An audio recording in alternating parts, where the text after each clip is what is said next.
Tyrion Lannister had never been so acutely aware of his own heartbeat as he was on that storm-racked night when he decided not to sail east. The unsteady thrum in his chest, deep and rhythmic, drowned the waves slamming against the ship's hull. Normally, he would have lost himself in wine, letting the sweet numbness dull any sense of misgiving. Yet in that moment, he found himself strangely sober. The decision was made by the flickering light of a single lantern in the cramped cabin. He would flee north, not to Meereen or Pentos or any land across the narrow sea, but back toward the place he had once been half welcome at best, the north. He hadn't told Varys. Not at first. That cunning spider believed Tyrion's best chance of survival lay across the sea, in service to the Dragon Queen.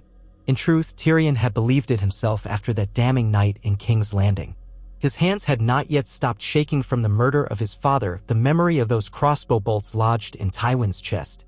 There was an emptiness in him that called itself relief, but it was mixed with the rancid taste of horror, as though he had crossed a threshold into a realm from which he could never return. Kingslayer of a different sort, Kinslayer. The scion of House Lannister who had not only killed his sire but also strangled his former lover. He felt like the embodiment of every monstrous tale ever whispered about him in the corridors of the Red Keep. But some other truth tugged at him beneath that swirl of guilt. He realized that for all his cynicism and self-preservation, he was not done with Westeros, nor was Westeros done with him. His father's death had not purged the unstoppable rot from the Seven Kingdoms, and perhaps that was part of why Tyrion felt so restless. Conscience, or something like it, stirred. As the sea churned outside, he recalled the lessons learned in the snowbound courtyard of Winterfell long ago when he journeyed north to see the Great Wall and piss off the edge of the world. He remembered the proud, quiet courtesy of the Starks, the tension that rippled in the biting wind as if the land itself recognized him as a Lannister. Yet there had also been an openness, odd, stubborn decency, and a distant warmth he had admired, if only because he had never known it in King's Landing. The hours passed in a haze. He argued with himself, pacing in that cramped cabin while his stomach lurched with every tilt of the ship. The illusions of safety across the sea beckoned him an easy exit. Run far away from his sister's wrath, from the memories of Shay's betrayal, from the bitter scorn in Jaime's eyes. To vanish into the labyrinth of Essos might have offered him anonymity and a chance to drown himself daily in wine, whoring, and wit. But that was all it would be, a slow and pointless dissolution, an end unworthy of whatever legacy he might still make for himself. He was an imp, yes, a dwarf, a proven murderer, but he had always prided himself on being something more, a clever mind forging a niche in a world that reviled him for his birth. It was the faintest spark of purpose that guided him when he approached Varys in the darkness. The spider's face was half hidden by the hood of a plain cloak. He still smelled faintly of incense, and his soft voice had asked Tyrion if he was ready to sail for Pentos. "I'm not going," Tyrion had said, voice scratching at his own throat as if he hardly believed the words. "At least not across the sea." Varys cocked his head, silence reigning for a few long heartbeats. In the gloom, Tyrion's eyes had adjusted enough to see a flicker of something in the eunuch's expression, surprise. "Where else then?" Tyrion's grin was mirthless. "North. I may be a fool, but at least I'll be a fool in a place where I can still do some good. Or die trying." Varys had studied him, lips parted as if to speak. Yet for once, the master of whisperers lacked a ready quip. Perhaps even his boundless knowledge had not accounted for Tyrion's peculiar mixture of guilt and duty. Eventually, the spider had nodded. "I see.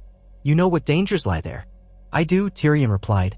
"But I also know that something far more dangerous lurks beyond the petty squabbles for the Iron Throne." He swallowed, memories of the colossal wall glimmering in his mind. We all heard rumors, jokes about the White Walkers and the undead stirring beyond the wall. The Starks made their warnings once.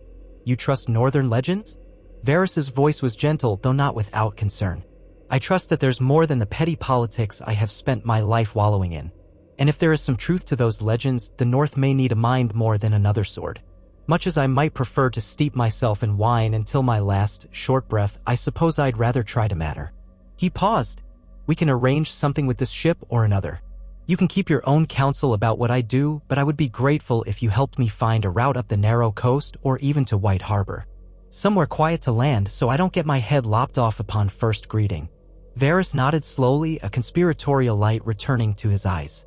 "For what it's worth, I believe you may be making a wise choice. Your sister's spies are less formidable in the north. And if the rumors about Jon Snow taking command at the Wall are true, you might find a friend. The new Lord Commander, if the gossip holds." Tyrion tried not to show the flutter of relief. He recalled the bastard boy, solemn and proud, with a face that bore Ned Stark's quiet resolve. Perhaps if there was one person in all of Westeros who might give him a chance to prove himself anew, it would be Jon Snow. He was no fool. The Night's Watch had enough troubles without welcoming a Lannister kinslayer. But Tyrion had once shared a kindness or two with the boy, and that might be enough to earn him a place to start. They arranged it quickly, with the efficiency that Varys always commanded. The Spider had quietly disembarked before the ship was to set sail for Pentos, using the cover of darkness. Another boat waited in a sheltered cove. Tyrion had carried little with him besides a small satchel of clothes, a few books, and a single wineskin. He could not break all habits in one night, after all. Still, he felt the weight of his past vanish behind him as he moved across the planks, each step echoing the finality of his choice. His father's eyes might haunt him forever, but at least they would not guide him. And Shay, he tried not to think of Shay. The crossing to the north took weeks. They navigated quietly, hugging the coast and using smaller ports rarely patrolled by Lannister men or the Crown's watchers. It rained frequently, cold, slanting downpours that reminded Tyrion of the relentless storms that battered Casterly Rock, except sharper, more biting. Fall was giving way to winter with every passing day, and the north was known for its harshness even in gentler seasons. Tyrion spent much of the journey bundled in furs, perched at the prow of the ship like some hooded gargoyle. He sipped at his wineskin sparingly. Something had changed in him, a refusal to vanish into his cups as thoroughly as before. This was not a time for illusions. He practiced mental exercises instead, playing Syvass in his head and constructing hypothetical strategies. He imagined how he might earn the trust of the Northern Lords, or at least persuade them not to kill him on sight. He had precious few illusions about their goodwill. After all, the North had every reason to hate Lannisters. The War of the Five Kings had brought countless tragedies. House Stark was nearly destroyed, and it was Tyrion's father who orchestrated so much of the bloodshed. But the North was also a practical land where grudges were tempered by necessity. If Tyrion could find the right words, perhaps they might see him as an asset, not an enemy. When they reached White Harbor under the cover of a moonless night, Tyrion marveled at the faint lights dotting the harbor fortress. The walls rose pale against the darkness, and the sea crashed against the breakwaters with a low roar. Varys's connections had ensured that the guards expected a small merchant vessel from the south, nothing too grand. Hiding his identity proved easy enough. Dwarfs were not so rare that he would automatically be recognized. The bigger challenge would come once they ventured inland. Still, White Harbor was the largest settlement in the north, a pocket of commerce and southern influence in an otherwise stark land. Tyrion's first steps on the wharf felt unreal, as if he had stepped back into a dream of a place he had only glimpsed through second-hand accounts. The air smelled of fish, salt, and the faint tang of pine from the forests beyond. Sailors moved along the docks, loading and unloading crates, paying Tyrion little mind. Perhaps they were too tired to gawk, or too used to curious travelers passing through. He pulled his hood tighter, adjusting the weight of the fur cloak around his small frame. They took lodging in a cramped inn near the docks, a place called the Salted Fish. Not the most elegant name, Tyrion thought, but it was inconspicuous enough, with low wooden beams and a clientele that seemed disinclined to ask questions. Varys stayed only long enough to ensure Tyrion had what he needed, then prepared to leave, citing urgent business of his own. They parted with mutual respect, though Tyrion noticed a hint of worry in the Spider's eyes, as if even Varys could not foretell how the North might greet the infamous Lannister imp. In the days that followed, Tyrion put out quiet inquiries, paying a few coins here and there to glean rumors of the White Harbor lords and their current dispositions. He learned that House Manderley maintained nominal loyalty to the Iron Throne, but their true sympathies lay with the remnants of House Stark. The name of Roose Bolton and his bastard son Ramsay was spoken in hushed tones. News of the cruelty that had befallen Winterfell made Tyrion's stomach twist, though he was no stranger to the savage nature of war. He was careful to keep to the dockside taverns, where men came and went with the tide, most ignoring his presence. He thought often of Sansa Stark, that sweet girl he had once wed in a hollow ceremony orchestrated by his father. He wondered where she was now, if she still lived. The last he'd heard, she was a fugitive from King's Landing, wanted for the murder of King Joffrey. Tyrion did not believe for a moment that she was responsible for Joff's death, though he doubted that provided her any safety. But she might be in the north, hidden among her own people. Or perhaps she was dead. The thought weighed on him. As the nights grew colder, Tyrion gathered enough information to know that the real seat of power in the north was shifting. The Boltons held Winterfell by technical right, bestowed upon them by the Lannisters themselves. The hatred toward them ran deep among the northern populace. Meanwhile, the Night's Watch was embroiled in its own turmoil.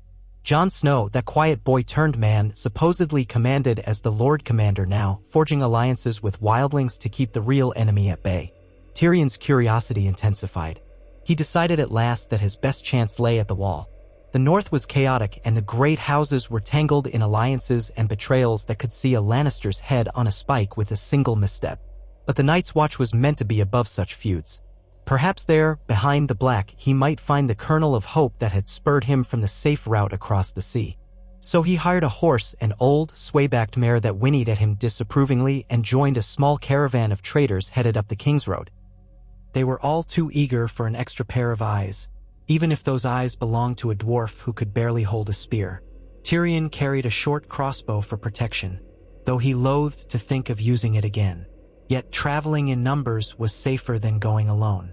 He hid his identity, passing himself off as Yoren Stone, a steward of house, somewhere. It wasn't a very elaborate ruse, but it was enough to deter casual inquiries. The journey north from White Harbor was not easy. Every mile they traveled, the roads became rougher, the cold fiercer. Snow dusted the path by day and froze it by night, turning ruts into treacherous ridges.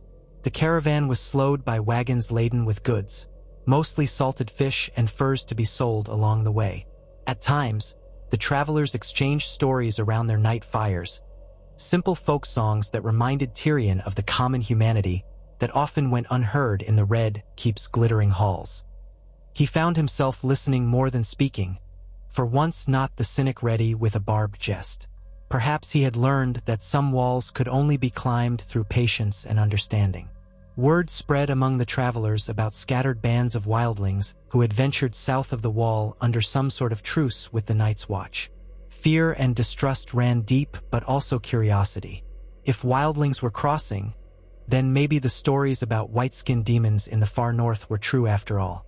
Tyrion realized that the realm's petty conflicts were overshadowed by a looming threat that few truly comprehended, that only hardened his resolve. They reached a crossroads where the caravan would veer west to the last hearth, seat of House Umber, while Tyrion pressed on alone toward Castle Black. He parted ways amicably, giving a brief bow to the traders who wished him luck. The country grew more desolate, the trees stunted and bent under the weight of winter's approach. The wind whistled a constant lament.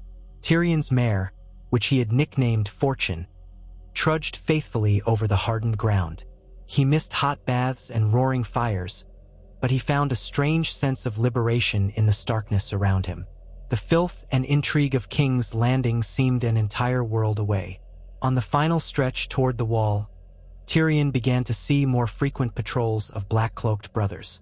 At first, it startled him to see them appear from behind a ridge or from beneath skeletal trees, crossbows at the ready. But they were thorough, if not exactly friendly, and once they realized he was not a threat, they let him pass. He told them he was on some private business with the Lord Commander, offering a letter that he had forged with help from Varys. Nothing too official, but convincing enough that the Watchers shrugged and pointed him onward.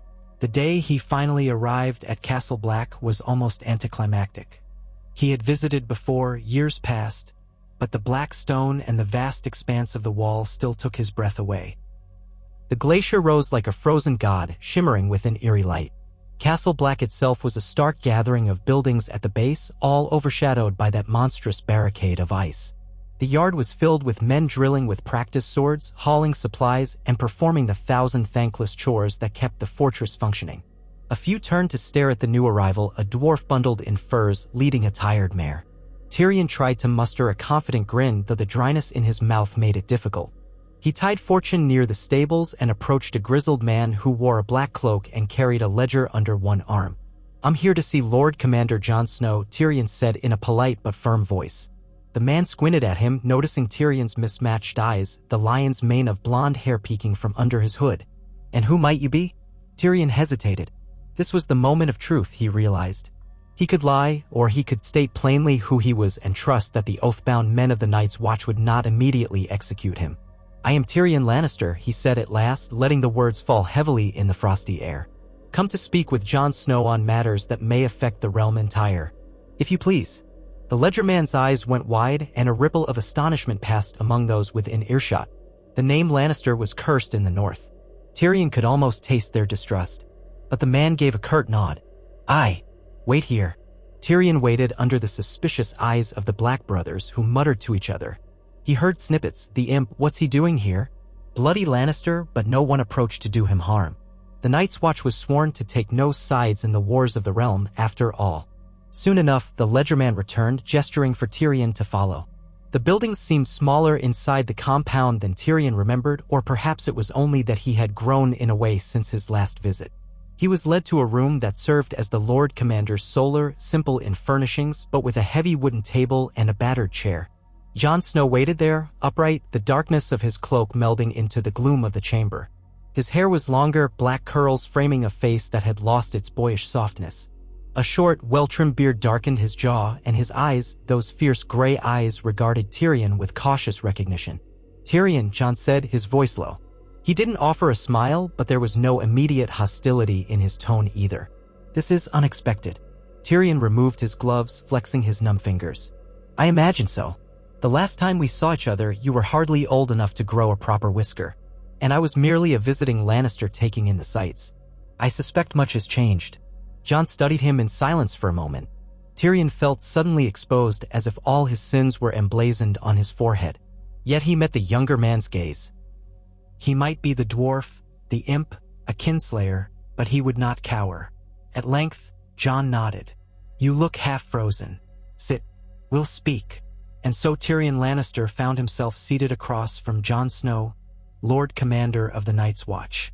A brazier glowed, offering meager warmth. Tyrion let out a breath that he realized he'd been holding. If Jon was going to order him thrown off the wall, it would not happen this instant. That, at least, was something.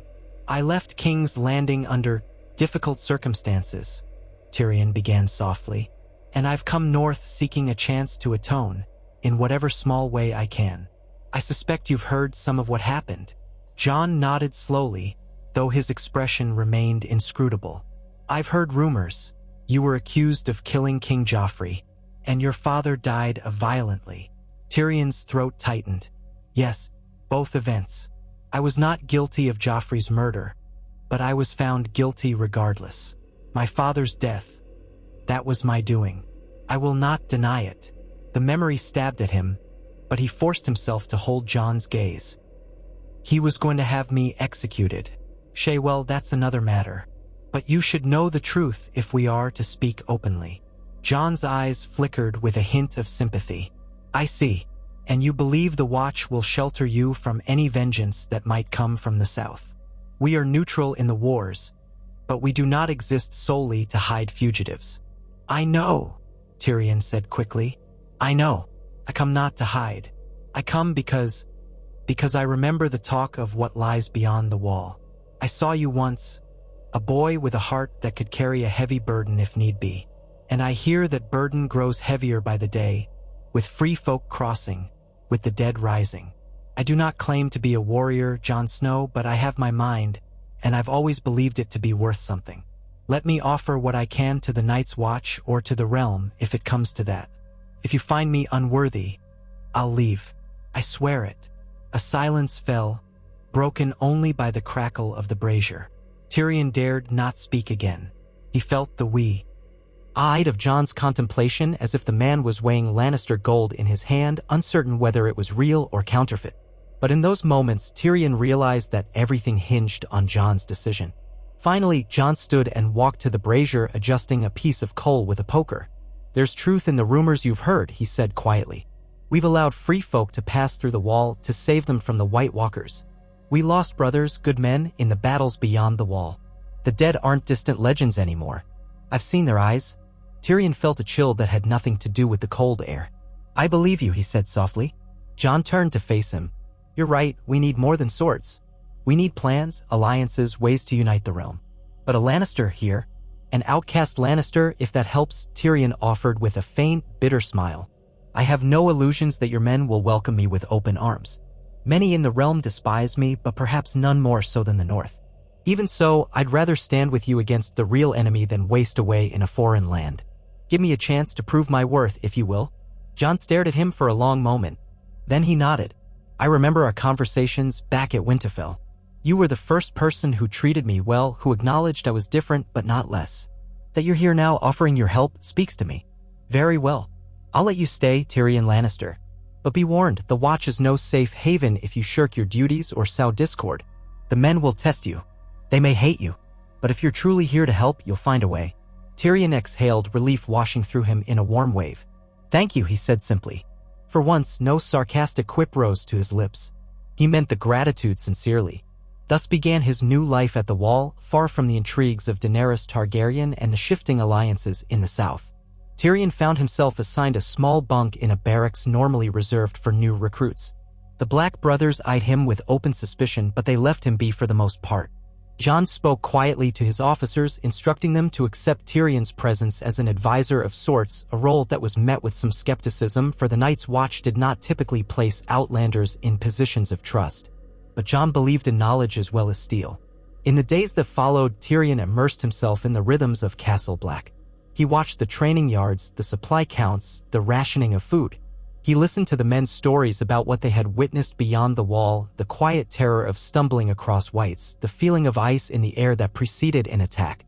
He took notes, scribbling them on scraps of parchment he kept in a small ledger. He formulated questions about logistics, how to feed so many new mouths, how to handle the free folk who had been allowed through. And he asked even more questions about the White Walkers themselves, but few had answers beyond describing them as silent, deadly, and almost impervious to regular steel. Sometimes at night, he climbed the great ice elevator to the top of the wall and stood peering into the infinite darkness beyond. The wind cut through his furs like knives, but he stared anyway, straining to see some hint of movement, some flicker of eyes. He wondered if his presence here would truly matter in the grand scheme of things, or if he was simply fooling himself. The realm seemed so vast, and the threat so monumental, that one dwarf's cunning might barely tip the scales. But he remembered a conversation with Bran Stark long ago about how a crippled boy could still be strong in other ways. Maybe a dwarf could still have a purpose in protecting the realm. One cold morning, Tyrion was summoned to the common hall where a handful of free folk awaited an audience with Jon Snow. He joined the Lord Commander at the high table. The free folk included a tall, rangy man with a red beard and a woman with a fierce gleam in her eyes. They spoke of movement among their former brethren who had stayed beyond the wall, an encroaching sense of doom that pushed them ever southward. Tyrion listened, occasionally whispering questions to Jon, who in turn asked the free folk to clarify. The red-bearded man, Tormund Giantsbane, cast a wary glance at Tyrion but answered as best he could, describing the whites that roamed in packs, the others who raised them with a single gesture of their icy hands. Afterward, Tyrion and Jon conferred privately. They're terrified, Tyrion said. That terror might unite them with us, but we need more than that if we're to turn them into allies. Jon nodded. I've tried. Some of them have accepted my word, but others chafe at being south of the wall. They think we're just caging them. If something doesn't change soon, I fear they'll cause trouble. Tyrion pursed his lips. We might consider establishing a settlement, a place in the Gift maybe, where they can live under their own rules but still be beholden to the Watch for protection. Carrots before sticks, if you will. Jon studied him thoughtfully. We're short on resources as it is. But if we don't give them some freedom, they'll never trust us. We'll have to talk to the Northern Lords, see what can be arranged. Tyrion grimaced. The Northern Lords, that will be a challenge. House Bolton stands at Winterfell, and I doubt they'll be eager to accommodate free folk. And I doubt they'd be eager to accommodate a Lannister either. Jon's expression darkened.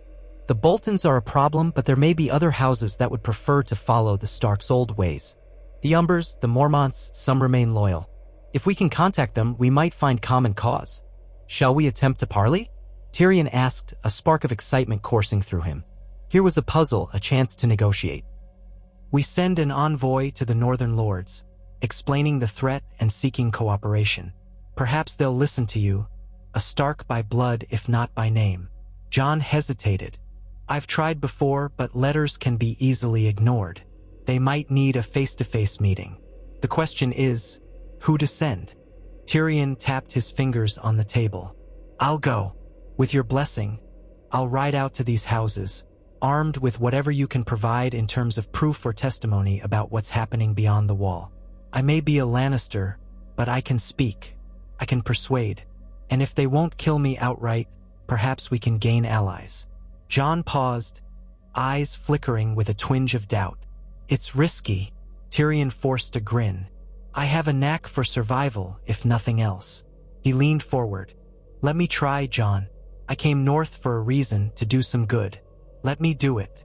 At length, Jon nodded. "Very well, but be cautious, Tyrion. The north is dangerous these days, and if the Boltons catch wind of you, they may see an opportunity to curry favor with the crown by sending your head south." Tyrion swallowed a dry lump, but he nodded. He'd faced danger before. This was a different kind of danger, one that might be worth braving. So the plan was set. Tyrion Lannister, the fugitive imp, would ride deeper into the north, seeking an alliance to prepare for a threat that dwarfed the petty politics of kings and queens. Tyrion departed Castle Black before dawn on a day so cold that his breath hung in the air like dragon smoke. He had managed to obtain a decent horse this time, a sturdy northern courser with thick winter coat. The men of the Night's Watch were not known for their abundance of resources, but Jon Snow had spared what he could. A few days' worth of provisions, a warm cloak lined with black fur, and a simple iron brooch shaped like a direwolf's head, evidence that he traveled under the Lord Commander's auspices. Tyrion pinned it to his cloak with a certain solemnity, feeling as though he were taking on a role he had never anticipated. He rode south, alone at first, though Jon had insisted that a ranger named Cotter accompany him as far as the New Gift, one of the territories granted to the Watch. Cotter was a taciturn man who had lost a few fingers to frostbite years ago, and he seemed less than pleased to be guiding a Lannister. Still, they traveled side by side, exchanging only the necessary words. Tyrion attempted to make small talk, commenting on the cold, the state of the roads, the vantage points, but Cotter responded with nods or grunts. At last, Tyrion let the silence be. He had enough noise in his own head. They passed through abandoned farms and rickety cottages. Some once belonged to free folk who had been allowed to settle, others to small folk who had fled south as winter threatened. The roads were treacherous in places, half-frozen mud slicked with patches of ice. More than once, Tyrion felt his horse's hooves slip, and his heart lurched with each near stumble. He had never truly loved riding. A dwarf in the saddle was always a precarious sight. After a grueling day of travel, they made camp near the shell of an old mill.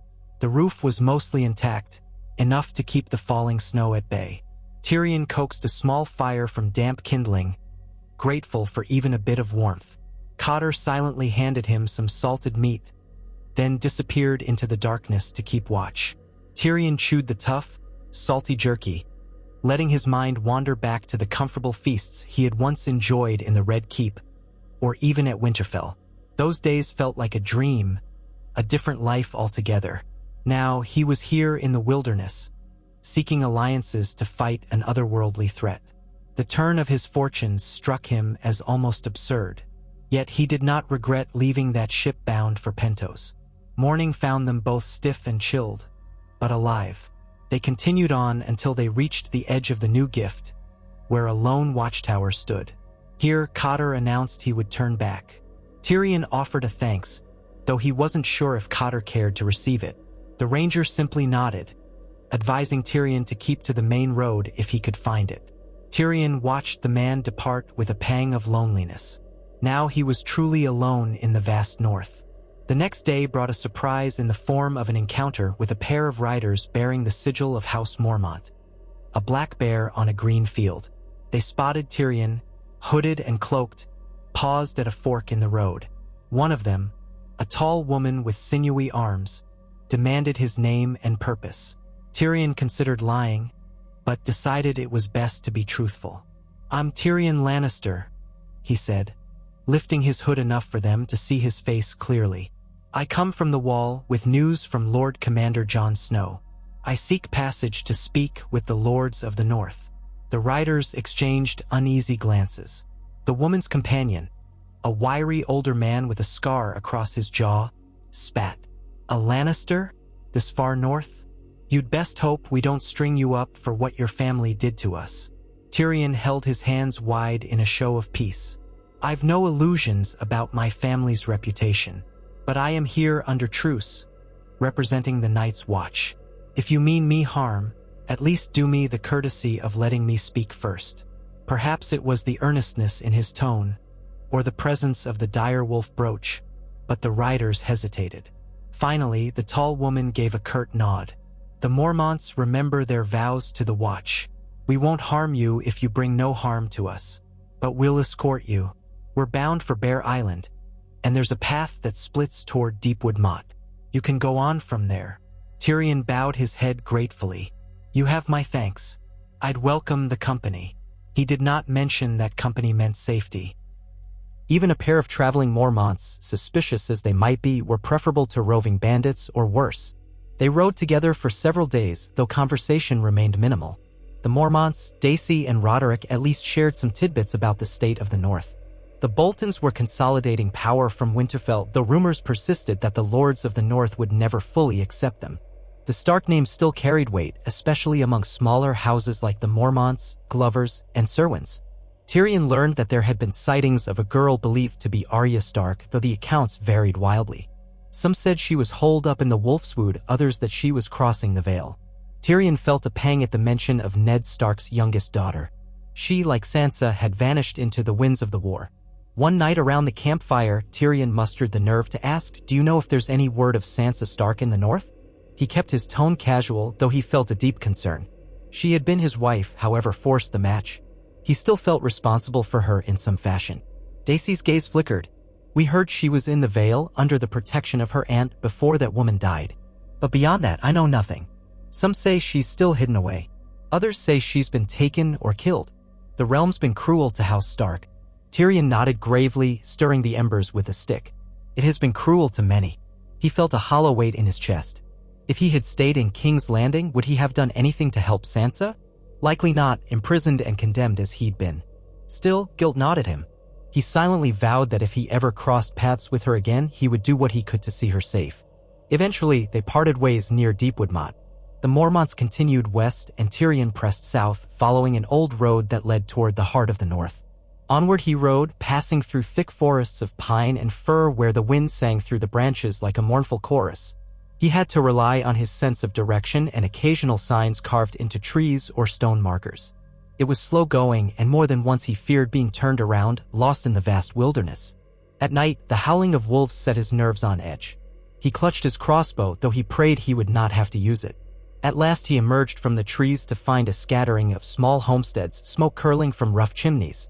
The presence of inhabited dwellings was a relief, though he still had to be cautious. He approached a humble farmstead and knocked on the door, offering coin for shelter. The farmer, a bearded man in patched clothes, eyed Tyrion suspiciously but allowed him in. Over a bowl of thin stew, Tyrion explained that he was an envoy of the Night's Watch, seeking an audience with any local lord who would grant it. The farmer shrugged, saying the nearest holdfast belonged to House Glover.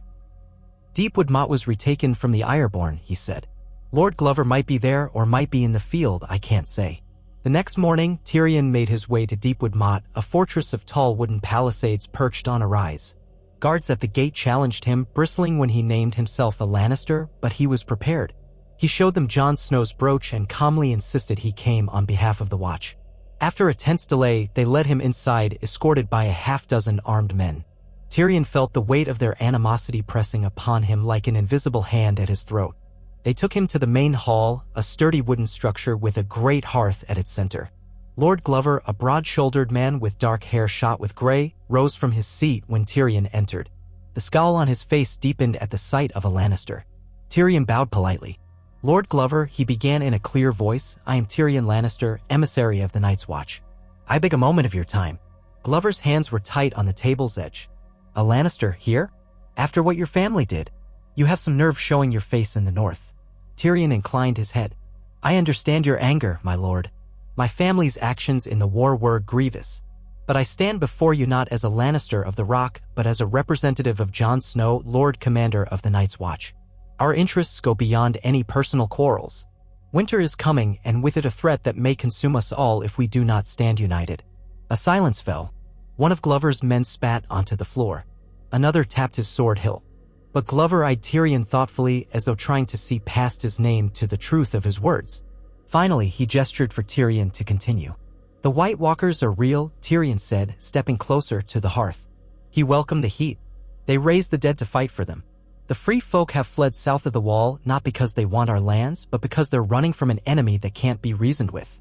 The Night's Watch is struggling to feed them, to maintain the wall's defenses, and to rally what allies we can. Jon Snow sent me to plead for your help. For the North's help. We need provisions, men, and a united front. Lord Glover's jaw tightened. The Boltons say the Night's Watch has broken its vows by allowing wildlings through the wall. Tyrion spread his hands. Jon Snow made a decision to save lives, wildling or not. And these same free folk can bolster our defenses if treated fairly. But we can't do this alone. I won't deny the Boltons hold Winterfell by order of the crown, yet we must put aside these petty details when faced with the end of all life. The dead do not care about who rules the North. A murmuring rose among Glover's men. Glover ran a hand through his hair. What exactly do you want from me? Send word to your allies, muster what men you can spare, Tyrion said. Offer grain if you have it. The Night's Watch cannot stand alone against this threat. I will do my best to gather support from other houses as well. Glover let out a heavy breath. I have few men to spare and precious little grain. But his gaze flicked to a sigil embroidered on the wall. The Glover Gauntlet. When King Robb called his banners, we followed him into war. We lost much. I do not trust the Boltons. But the Night's Watch is an oath older than any king's decree. I will consider what I can spare, for Jon Snow's sake. Though I doubt the other lords will be so quick to heed you. Tyrion felt a measure of relief. It wasn't a promise exactly, but it wasn't a refusal either. Your consideration is all I ask, my lord. He spent that night in a small guest chamber, half afraid that a knife would find him in his sleep. But dawn came, and with it a short letter from Lord Glover addressed to Jon Snow, stating that while the Glovers could not openly defy the Boltons, they might send a quiet shipment of supplies to Castle Black. It was something. Tyrion set out early, hoping to continue his circuit of the North. As he rode away from Deepwood Motte, he realized how little he truly had to offer these lords in return.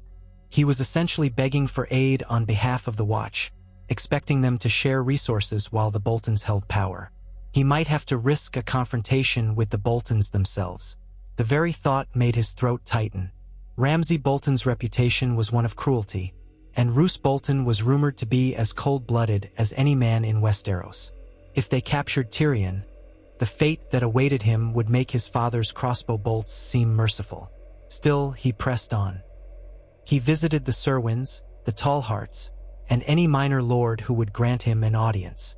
Each time he told the same story, appealing to their sense of duty and survival. Some laughed in his face, others listened with troubled expressions. A few pledged token support, though all feared the Boltons' reaction.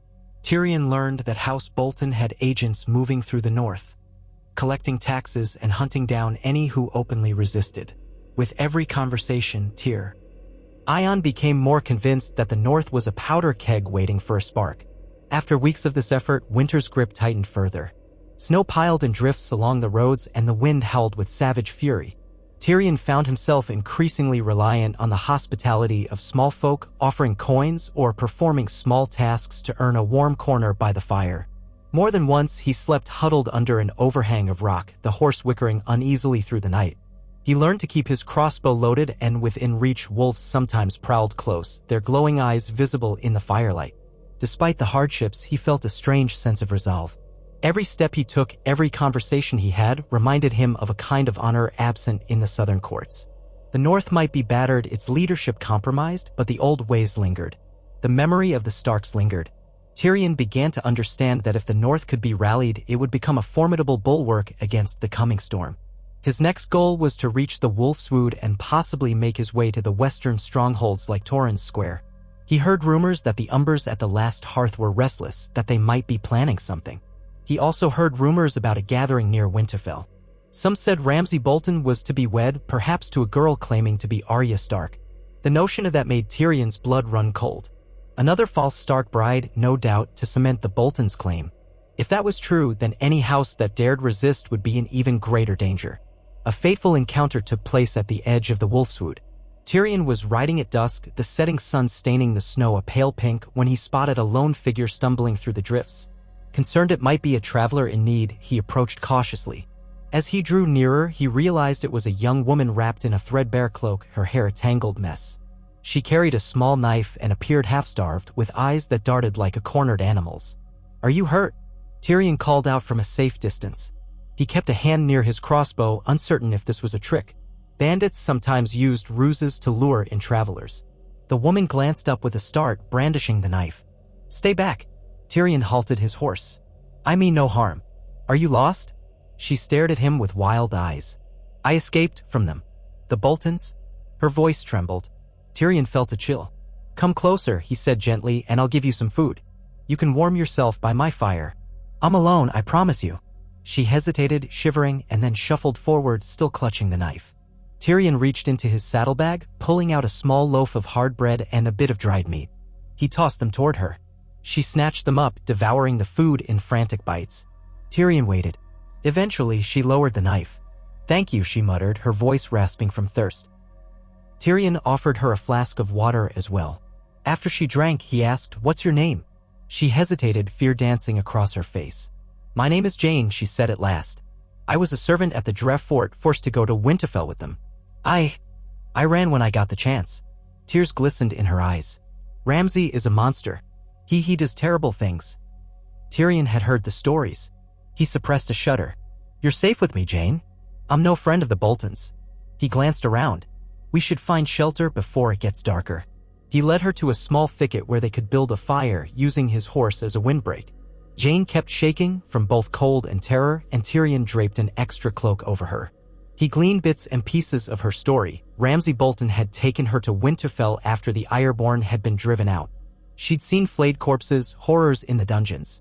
She'd served food to the lords who gathered to swear fealty, forced to keep quiet about the atrocities. When the chance arose, she slipped away into the night. She had been wandering for days, unsure of where to go. Tyrion felt an ache of pity. "I'm heading west, possibly to Torrhen Square or the Last Hearth," he said. "You can come with me if you like. I'll do what I can to protect you." Jane eyed him warily, but the offer of safety was too tempting to refuse. She nodded. That night, they shared meager rations and used each other's presence to stave off despair. In a world gone mad, even the smallest companionship could be a bomb. In the following days, Tyrion learned more from Jane about the Boltons. Rumors of Ramsay's upcoming wedding to Arya Stark were apparently true, though Jane suspected the girl was not truly Arya. She was terrified of what Ramsay might do if she was caught. Tyrion listened, heart heavy. If the Boltons were using a false Stark, that would be a final blow to the name that once brought such hope to the north. He recalled the bright-eyed girl Arya at Winterfell, always scowling or laughing at something. The memory felt bittersweet, knowing how time had ravaged the Stark family. Time passed in a blur of snow and struggle.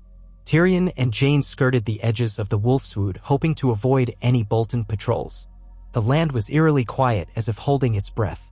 Tyrion found himself longing for the relative safety of Castle Black. Yet he pressed on, determined to keep gathering what alliances he could. They chanced upon a small hunting party from House Hornwood who nearly shot them on sight. But Tyrion once again used the dire wolf brooch and invoked Jon Snow's name. The Hornwoods were polite enough to share a meal, though they admitted they had little to spare. Their lady had died, and the Bolton hold over them was strong. Still, the huntsman whispered that many in the north prayed for a return of the Starks, and some might be willing to rise if given a chance. Tyrion began to sense a pattern. The north was full of quiet resentment, a tinderbox of loyalty waiting for a spark named Stark. If rumors circulated that Sansa or Arya lived, it might rally these houses. But it could also invite a swift and brutal retaliation from the Boltons.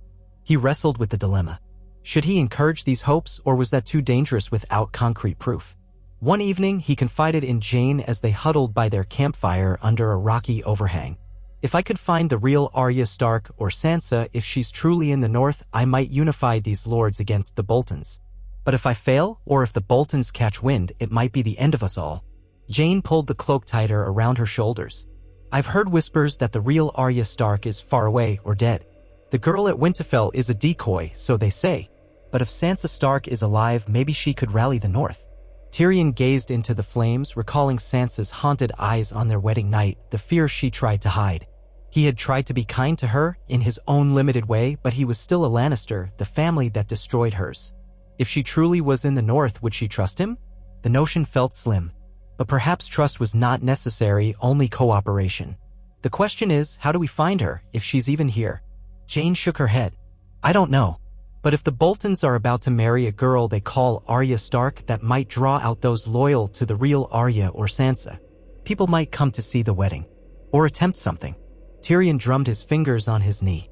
It was a perilous thought, but perhaps infiltration of Winterfell might yield more answers and possibly unite a rebellion. The idea made his heart pound with fear. Sneaking into the Boltons' stronghold was madness. But where else would he find the seat of northern power? We could head toward Winterfell discreetly, he murmured at last. See what we can learn. If we find any sign of the true Stark girl, we could spread word to the lords who might support her. Jane's eyes widened with terror. Go back there? I can't. Ramsay, if he finds me. Tyrion placed a reassuring hand on her arm. I wouldn't ask you to enter Winterfell, but maybe you could stay in the outskirts or with some sympathetic household nearby. I can't guarantee safety, but the realm's fate may hinge on whether the North can rally under a Stark banner. She bit her lip, tears threatening. I'm scared, she whispered. Tyrion nodded. I know. I'm scared too. But sometimes fear is the price we pay to do what must be done. For days, they circled closer to Winterfell, traveling by back roads and avoiding any large groups. The snow seemed relentless, falling day after day, muffling the world in white. They took refuge in half-collapsed barns or deserted huts. Tyrion's body ached from cold and exhaustion. His rations dwindled, yet a grim determination drove him on. He had left behind the safety of a foreign ship for this. To stand against the real enemy and perhaps also to right some of the wrongs his family had wrought upon the North. Eventually, they reached the outskirts of Winterfell's lands. Tyrion gazed upon the castle from a distance, a dark silhouette against the gray sky. Smoke rose from its chimneys, indicating life and warmth inside. But that warmth belonged to the Boltons now. The direwolf banners that once flew proudly above the ramparts had been replaced by the flayed man. Tyrion felt a sharp pang of sorrow and anger. He and Jane found a remote farm where the occupants allowed them to shelter in exchange for what little coin Tyrion had left. The farmer grumbled about the new lords of Winterfell, cursing their name, but he was too afraid to speak openly. Tyrion listened, gleaning bits of gossip. The Bolton wedding was imminent, bringing guests from across the north. The roads would be full of armed men traveling to pay homage. If there was ever a chance for subterfuge or rebellion, it might be now, but it also meant danger of discovery lurked behind every tree. Tyrion debated his next move. Storming into Winterfell was suicide, but perhaps he could slip in among the influx of guests. If he could reach the girl, whether she was truly Arya Stark or not, he might glean vital information. But the risk was immense. He was a recognizable figure, especially to those who had been in King's Landing. Ramsay might enjoy parading the imp as a trophy, delivering him back to Cersei. That alone might persuade the Boltons to keep Tyrion alive for the bounty. Or maybe Ramsay would torture him for sport. Faced with these grim possibilities, Tyrion considered turning back, returning to Castle Black with whatever meager news he had. But that would mean abandoning any hope of igniting a northern uprising. If the North remained under the Boltons' thumb, how could they unite to face the White Walkers? And so, one morning, Tyrion resolved to try. Jane tearfully chose to remain behind, hiding in the farm's loft. He left her with assurances he would do his best to find a safe refuge for her if he returned. If he didn't, well, she would have to flee again. She wept, but they both knew there was no better option. Tyrion set out alone, approaching Winterfell along the road used by many of the minor lords. He blended as best he could, hood drawn low. His dwarfish stature drew some stares, but many travelers were focused on their own business, seeking entry to the castle for the wedding festivities. Outside the gates, guards inspected newcomers. Tyrion joined the line, adrenaline pounding in his veins. He had no great illusions. If the guards recognized him, it was over. The queue inched forward. Wagon by wagon, rider by rider, they presented invitations or stated their allegiances. Most bore the sigils of northern houses. Tyrion had no sigil, no official invitation, and no rank to claim. His mind raced, formulating a plan. When at last it was his turn, a pair of Bolton men in flayed man livery demanded his name and purpose. I'm a singer, Tyrion lied smoothly, adopting a humble posture. Sent by Lord Serwyn to compose a wedding ballad for the new Lady Bolton. The guard's brow furrowed. A dwarf singer? Tyrion shrugged with self-deprecating flair. Doesn't your new lord appreciate a bit of novelty? I can play the lute well enough, and I have some verses prepared. If you doubt me, I can sing a line or two. But if I'm turned away, your lord might wonder why his wedding lacks entertainment. The guard sneered. Wait here. He went to confer with another guard. Tyrion felt sweat bead on his forehead beneath the hood despite the icy air. He kept his features relaxed, forging an air of confidence. After a moment, the guard returned, grunting. "Fine. You can enter. But if your tunes displease Lord Ramsay, you'll answer for it." Tyrion offered a theatrical bow. "I live to entertain." And so he passed through the gates, trying not to tremble at the knowledge that he had just walked into the lair of wolves in flayed man's clothing. Within the walls of Winterfell, a flurry of preparations was underway. Servants scurried with garlands of winter roses, boars turned on spits, and scowling Bolton soldiers stood watch at every corner. The courtyard was filled with riders dismounting, stable boys leading horses away, and visiting lords milling about in their furs. The underlying tension was palpable. Tyrion moved through the crowds with studied nonchalance, hoping no one looked too closely beneath his hood. He glimpsed the old keep, the broken tower, the remnants of the place he had once visited when the Starks ruled. Now, the sense of gloom weighed heavily. There was no warm laughter here, no sense of pride in ancient traditions, only fear, forced politeness, and the ominous presence of men who wore the flayed man on their breasts. He made his way toward the great hall where the wedding feast would presumably be held. Better to slip in among the musicians if he could find them than wander alone. Along the way, he overheard hushed conversations from minor lords expressing doubts, from small folk bemoaning the new rulers. He stored these tidbits in his memory. If he could just find something, some piece of evidence to rally them around a true Stark, perhaps the North would rise. Before he reached the hall, a hand grabbed his shoulder. Tyrion froze, turning to see a Bolton man with a twisted grin. "You dwarf. His lordship requests the presence of the new singer in the main courtyard. Seems he wants to hear a sample." Tyrion's blood ran cold. Of course, he managed, forcing a tight smile. He followed the guard, trying to maintain composure. So soon, Ramsay Bolton himself wanted a demonstration? That could only mean trouble. He was led through stone corridors and out into the courtyard, where a small crowd had gathered near a post. Tyrion's heart sank when he saw a trembling man tied there, shirtless in the cold, his back crisscrossed with fresh wounds. Ramsay Bolton stood beside the post, a playful smirk on his face. He was slight of build but carried an air of manic menace. Pale eyes, slightly deranged. He held a short lash in his hand, tapping it against his thigh in a slow rhythm. Beside him stood a tall, gaunt figure with pale features. They whispered about him, though Tyrion couldn't be sure. A handful of soldiers and curious onlookers formed a circle. When Tyrion arrived, Ramsay's gaze flicked over him with cruel amusement. "A dwarf singer, eh?" Ramsay said, his voice mocking. "Let's have a taste of your talent. Sing us a merry tune while this traitor learns a lesson about obedience."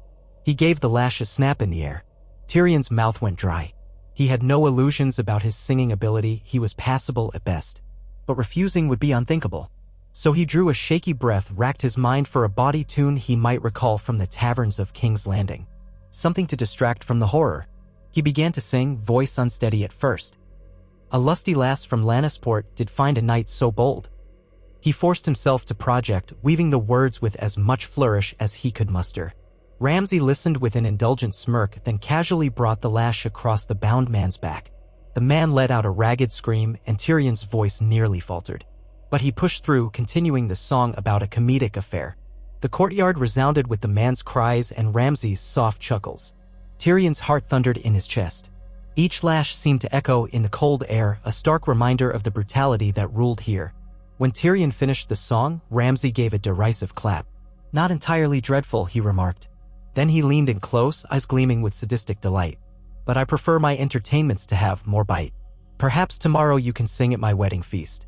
Something about wolves losing their tails, eh?" A tremor threatened Tyrion's composure, but he bowed. "As you wish, my lord." He knew better than to protest. Ramsay handed the lash to another guard, then signaled for the crowd to disperse. Tyrion began to retreat, feeling ill. As he did, Ramsay's voice floated after him. "Stray too far, little dwarf, and I'll flay the hide off you next. I want my wedding singer close at hand." Tyrion nodded stiffly and hurried away, heart pounding. He needed to find the fake Arya or any clue about real Stark survivors quickly. Surviving more than a day under Ramsay's sadistic eye might be impossible otherwise. The vow he'd made to unite the North now felt like a death sentence. Yet there was no turning back. He would see this through or die trying. Tyrion awoke before dawn, stiff from an uneasy sleep on a straw mattress in one of Winterfell's cramped side chambers. Every time he drifted off, he'd jolt awake in a cold sweat, haunted by the echo of that whip slicing the air. He had tried to block out the victim's screams, the man's pitiful pleas for mercy, but the memory clung like a burr. Now he stared at the ceiling's rough wooden beams, aware that today could be the last day he drew breath if he did not tread carefully. Only a fool would underestimate Ramsay Bolton. He forced himself upright, pressing numb feet into worn boots. His small stash of belongings lay at the foot of the mattress, a wineskin, a pouch of coins that had dwindled alarmingly, and a cloak lined with cheap fur. He had found a Ludenist satchel in the corner of this makeshift lodging, presumably left by a real performer some weeks ago. That, along with a battered lute, served as his meager disguise. Somewhere along the line, he would need to conjure at least one more song, ideally something less bawdy. Ramsay might relish cruelty, but Tyrion sensed the bastard's tastes were unpredictable. The corridor outside was deathly cold. Icy drafts snaked beneath ill-fitted doors. Tyrion pulled his cloak tight and crept along, alert for patrols. Better to keep moving than linger in one place. He had discovered the previous evening that his presence unsettled some of the staff. A few Boltons had eyed him with suspicion, but none had dared to question Lord Ramsay's whim. Tyrion saw their silent relief whenever he left a room. For all they knew, the dwarf singer might amuse the new lord, or might end up flayed alive the moment he lost the bastard's favor. He crossed a small courtyard dusted in snow. The sky was a pale gray, light barely seeping through the clouds.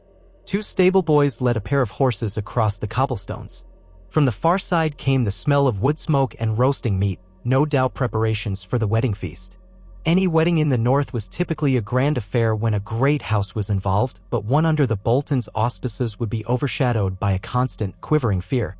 The flayed man banners hung limply, spattered with frost. Tyrion felt a ripple of disgust every time his gaze fell upon that sigil. How different Winterfell had seemed when the dire wolf flew overhead. He made his way toward the great hall. Servants hurried in and out carrying platters, casks, and jugs of ale. Tyrion slipped past a cluster of them, trying not to draw attention, though a few paused to stare at his small figure and mismatched eyes. He found a corner behind a half-unpacked crate from which he could observe the swirl of activity. The hall was being decked in evergreen boughs, presumably to lend a festive air. Tables stretched along the sides, while at the far end an elevated dais held the high table. That was where Ramsay Bolton and his bride would sit. Tyrion couldn't help a grim twist of his lips at the thought. He had once been forced into a wedding with a frightened girl, though he'd done his best to spare Sansa Stark any brutality. Ramsay, on the other hand, would revel in cruelty.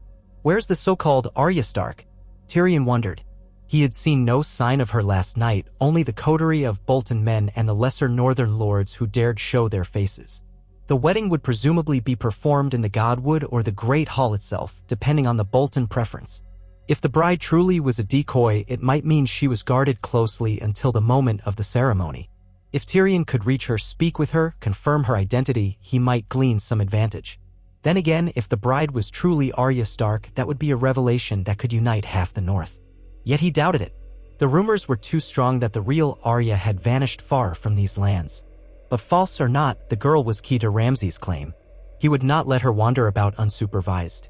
A heavy tread of boots startled him. He ducked lower behind the crate, peering around its edge. A gangly figure in drab clothing crept into the hall. It was Theon Greyjoy, once heir to the Iron Islands, reduced to a trembling wreck.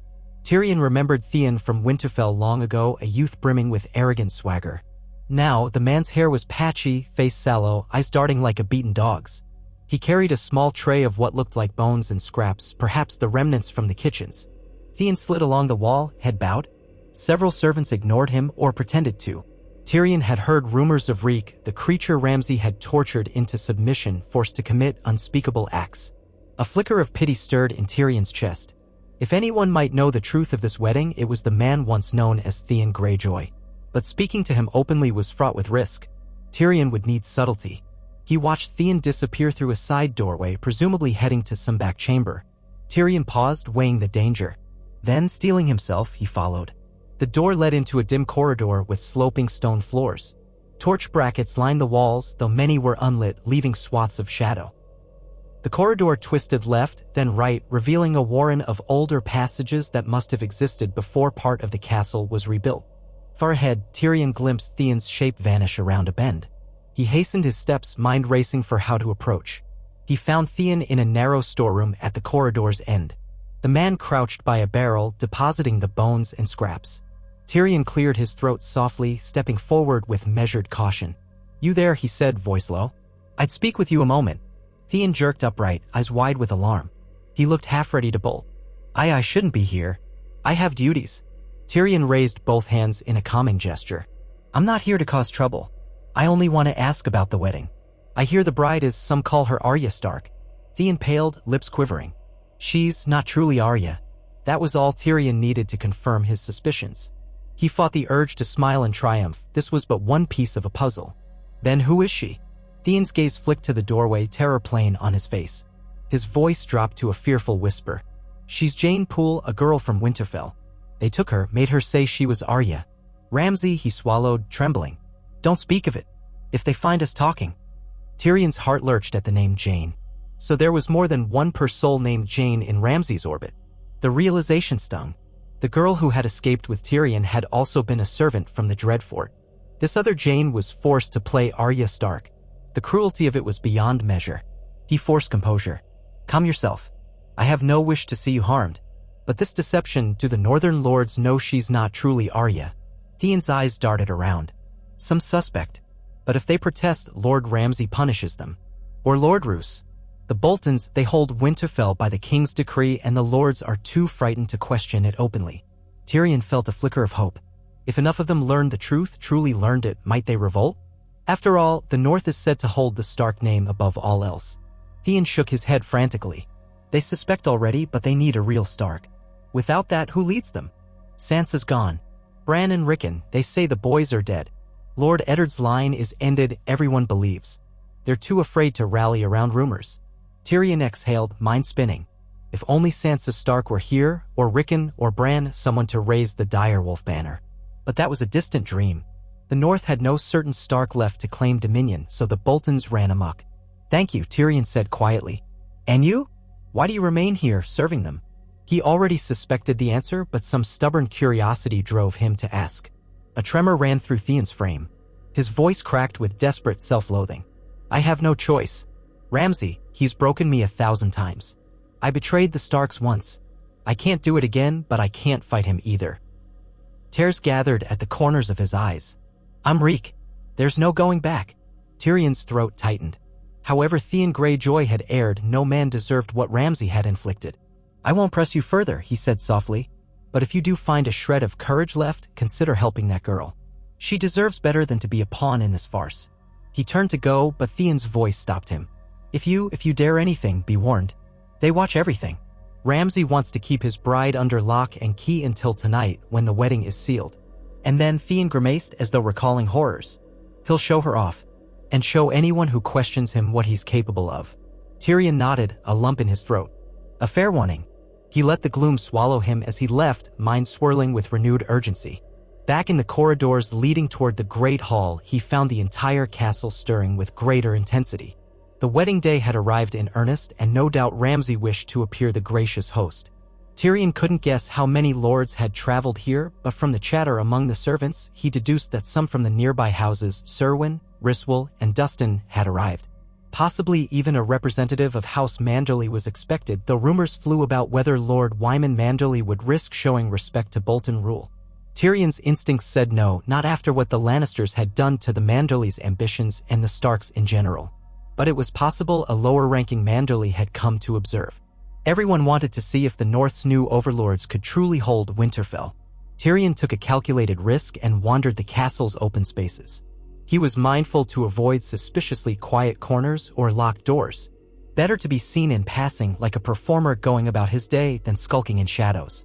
He nodded politely to guards, hummed snatches of songs under his breath, and inquired of a matronly cook whether there might be a morning meal for the wedding singers. She scoffed but tossed him a half-eaten loaf. He devoured it, half-starved. As he roamed, he picked up stray pieces of conversation. The ceremony would be held at dusk under the heart tree in the Godswood to honor northern traditions. Afterward, a feast in the Great Hall. Ramsay would host, flanked by his father, Roose Bolton, the true warden of the North by royal decree. Tyrion recalled Roose from King's Landing, an unnervingly quiet man, cold as winter steel. He had orchestrated the Red Wedding with Tywin Lannister. Now here was Tywin's own son creeping around, as unwelcome as a plague. The irony did not amuse Tyrion so much as it twisted his gut. He loitered outside the hall, near the courtyard, until midday. The snow had ceased, leaving the sky a dull white. Then a sudden hush seemed to descend. Heads turned.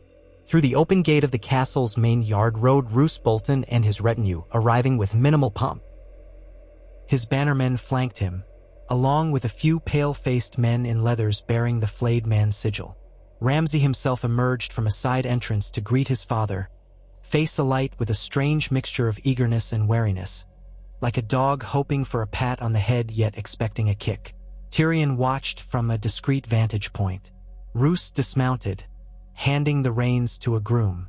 Though not physically imposing, he was of average height, slight build. He exuded a sinister calm. His eyes were pale and his voice, when he spoke, was so soft that the men around him leaned in to listen. "Father," Ramsay said, inclining his head just enough to show deference. "Welcome to Winterfell. The preparations are well in hand." Roose's gaze swept the courtyard, then fixed on Ramsay. "So I see. Has the bride tried to flee again?" "She knows better," Ramsay answered with a nasty little grin. "Besides, we've increased the guard on her chambers. She'll be there when it's time." Roose nodded slowly, and the corners of his mouth curled in something resembling satisfaction. "Ensure that she is. Then let us proceed. The North waits to see if you can hold what you've seized." Ramsay's face tightened. He bowed. "Of course, father." The exchange was brief and low-voiced, but Tyrion caught enough to confirm that the bride was under heavy guard. Rescuing her, or even speaking to her, would be nearly impossible until the wedding itself. Perhaps there would be some commotion or opportunity during the ceremony, or at the feast, though that thought chilled him. Feasts in Westeros had a sinister reputation since the Red Wedding. He swallowed, pushing the memory aside. All at once, Tyrion realized that if he truly intended to disrupt the Boltons' claim, he would need help from the Northern Lords in attendance, or from some faction within these walls that despised Ramsay enough to act. A single dwarf, armed with only a crossbow and a questionable singing voice, was hardly a threat. But a well-timed revelation about the bride's identity, backed by respectable voices, might spark chaos. If only he could get the girl out of Ramsay's clutches. Even then, forging a rebellion required leadership. Tyrion was uncertain whether the North would rally behind a traumatized servant girl. It was the name Stark that mattered, not the girl's actual identity. Still, if that name were proven false, it might break the Boltons' tenuous hold. He retreated to the small chamber he'd been given, heart hammering with ideas and dread. Another possibility loomed. What if he sneaked out of Winterfell this very moment, returned to Castle Black with the truth? Jon Snow could spread the word, but it might be too late by then. If the wedding concluded, the Boltons would lock the North in iron grips. Even if their bride was false, they'd claim her child as a Stark heir. They'd have months, years to cement that lie. Tyrion clenched his fists, frustration boiling. He paced the cramped space. There had to be a way. If he approached any of the lords openly, they'd likely spit at his name. He needed a more subtle method. Gathering his nerve, he decided to try a small gamble. Wyman Manderly might have sent someone, perhaps a minor cousin or a trusted knight. The Manderlys were famously loyal to the Starks. Rumor said they despised the Red Wedding. They might lend an ear to a Lannister bearing new truths if it served to undermine the Boltons. With that plan in mind, Tyrion set out through the corridors again, weaving around corners, searching for any sign of Manderly men. More guests had arrived since midday, and the castle was abuzz. He glimpsed a group sporting the black and gold Ryswell sigil on their cloaks, another wearing the two towers of Frey. Evidently, a small Frey contingent had dared come north in search of alliances. Tyrion suppressed a shiver of revulsion. The Freys were complicit in the Red Wedding, after all. No love for them here. He nearly collided with a short, broad-shouldered man wearing a green doublet embroidered with a white merman, the sign of Manderly. The fellow was older, with thinning hair and a carefully trimmed beard. A handful of men accompanied him, similarly dressed. They regarded Tyrion warily. The older man spoke first, voice resonant with a cultured accent that marked him as a White Harbor noble. "Who might you be?" "Another performer." Tyrion offered a polite bow. "I am Tyrion Lannister, here to entertain at Lord Ramsay's wedding." He kept his tone mild, but he let the name Lannister hang in the air deliberately. The man's eyes widened and his companions stiffened. "A Lannister?" Surprising we'd find you in Winterfell of all places. The older man glanced around as though expecting a trap. You were the hand of the king once, unless rumor deceives us. Tyrion gave a thin smile. So I was. But times change. King's Landing offered me a warm welcome at the gallows. I traveled north instead. The older man studied him, suspicion and curiosity warring in his gaze. You're not exactly a common singer then. No, Tyrion agreed. But Lord Ramsay finds it amusing to treat me as one. May we speak privately? He placed gentle emphasis on the word privately. The older man's eyebrows rose. He hesitated, glanced at his companions, then gave a curt nod. Very well. I suppose I could spare a moment. My name is Ser Marlon Manderley, cousin to Lord Wyman. He gestured for his companions to remain behind, then led Tyrion down a side passage into a small alcove near a stairwell. Now speak quickly, Lannister. My presence here is precarious enough. Tyrion drew a breath. I'll be blunt, Ser Marlon. The girl you're all here to see married, she is no true Stark. She's a servant forced to masquerade as Arya. The Boltons rely on that false claim to legitimize their hold on the North. Marlon's face betrayed only a flicker of surprise. We've suspected as much. But suspicion alone is not enough. We have no proof. Lord Bolton has the king's favor, or so he claims, and the North is in disarray. That's precisely why I'm telling you, Tyrion said. I can confirm her identity is false. Her name is Jane Poole. She lived in Winterfell once, but she has no Stark blood. If you or your house can help me expose this deception tonight. Marlon cut him off with a grim chuckle. Expose it to whom? We're surrounded by Bolton men. Even if we shouted the truth to the rafters, half these lords would feign ignorance out of fear. Lord Roose would quietly see us executed. His voice dropped. I do not relish the idea of my head on a spike. Tyrion clenched his jaw. Fear alone shouldn't determine the fate of the North. If the rest of the realm recognized the Bolton's bride as an impostor, that might embolden the Stark's remaining allies. Marlon's gaze hardened. Whose allies? House Stark is all but extinguished. Even if we discredit the Boltons, what do we do next? Crown a ghost? We need an actual Stark heir or a true alternative. Right now, we have neither. A frustrated sigh escaped Tyrion's lips. Jon Snow is at the wall, but he's a sworn brother of the Night's Watch. He can't inherit Winterfell. Sansa is missing, likely in the Vale or elsewhere. Bran and Rickon, some say they perished when Theon took Winterfell. He paused, watching Marlon for a reaction. But I'll not believe the last Stark boys died so easily. If they live, that changes everything. A flicker of something lit Marlon's eyes, hope, perhaps, quickly masked. If they live indeed. But I've heard no rumors with any substance. Perhaps my presence can buy time, Tyrion said, voice urgent. If we can free this Jane Poole, we might at least deny Ramsay his trophy. I can't do it alone. Will you help? Marlon frowned, rubbing his chin. What you propose is madness.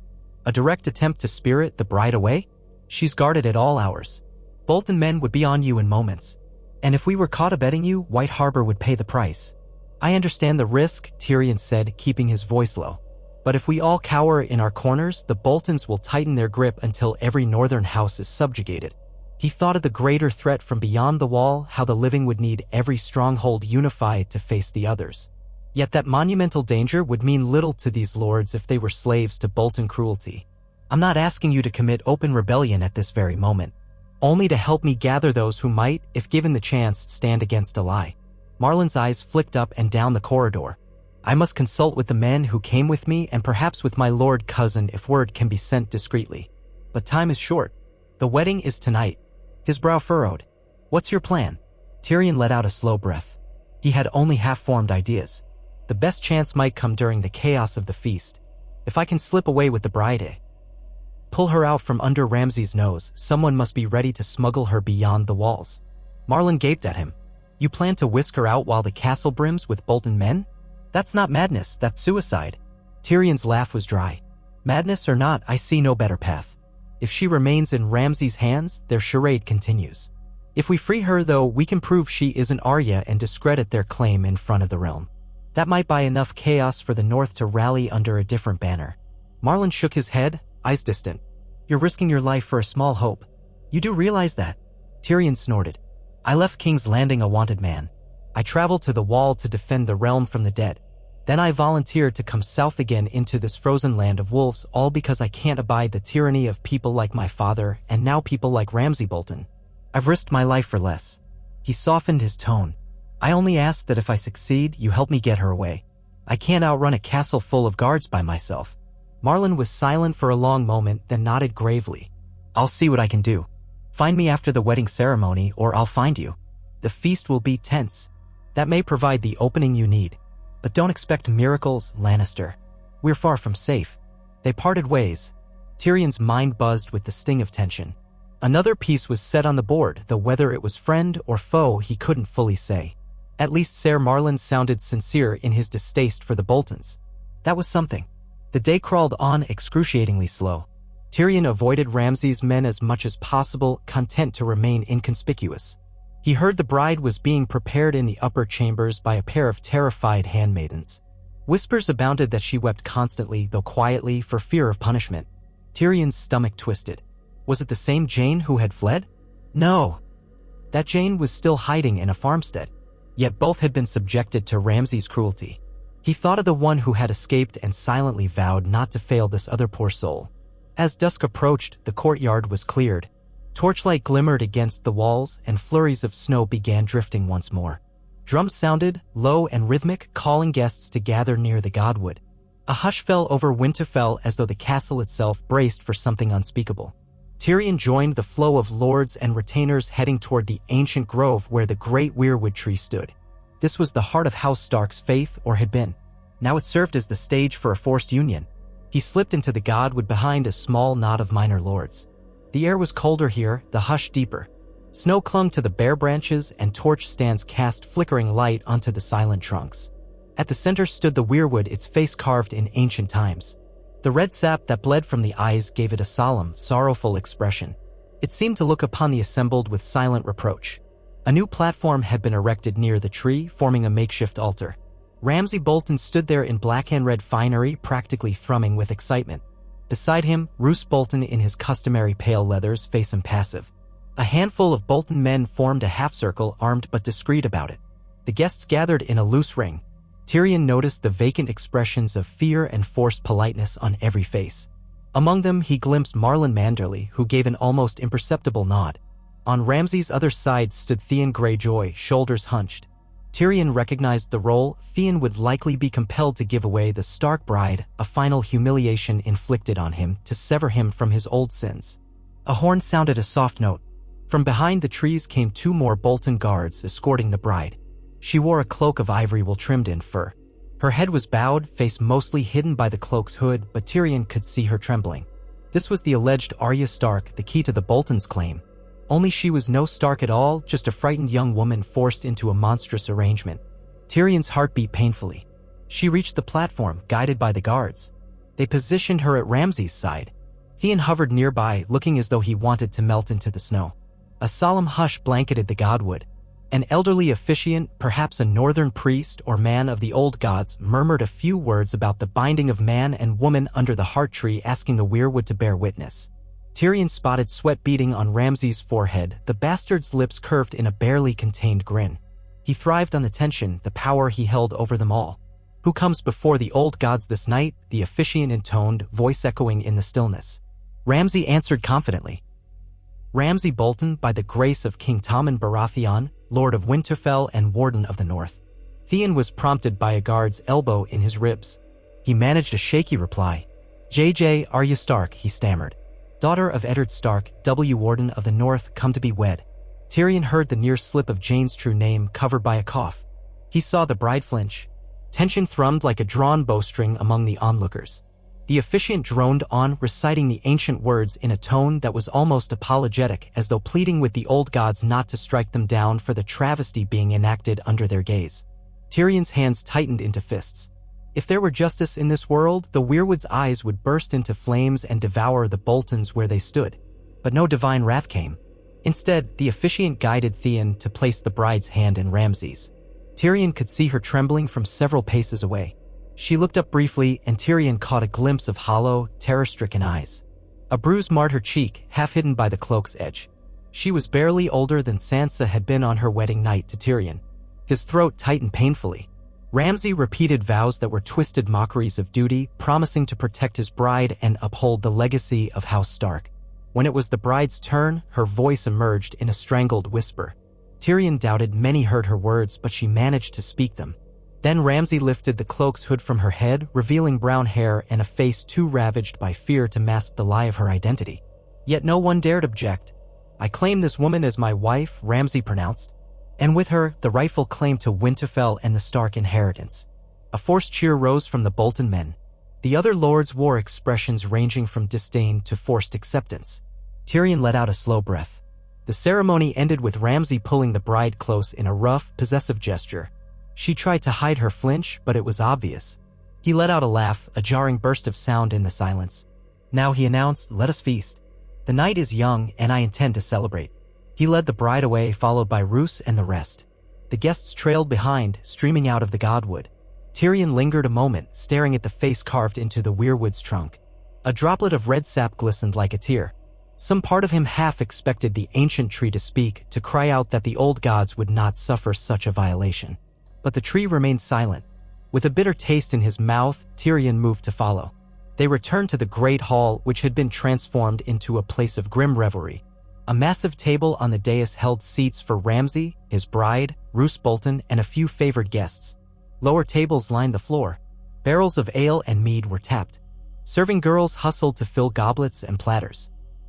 The smell of roasted boar mingled with the ever-present chill of Winterfell's halls. A band of minstrels in one corner began to play a lively tune, as though determined to pretend this was a joyous occasion. Tyrion's heart hammered. He stepped aside to let the swirl of lords pass, scanning for Marlon Manderly. He spotted him near a table, quietly speaking to a pair of men.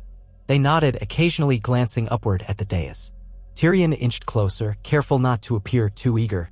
Meanwhile, he saw Theon slip in behind the dais to stand near the bride, who looked as though she might faint at any moment. Ramsay took a seat beside her, slapping a hand on her thigh under the table in a gesture that made her flinch. With his other hand, Ramsay raised a goblet. "To my bride," he called out, voice dripping with cruel mirth. "May the old gods bless our union." A scattering of forced applause echoed.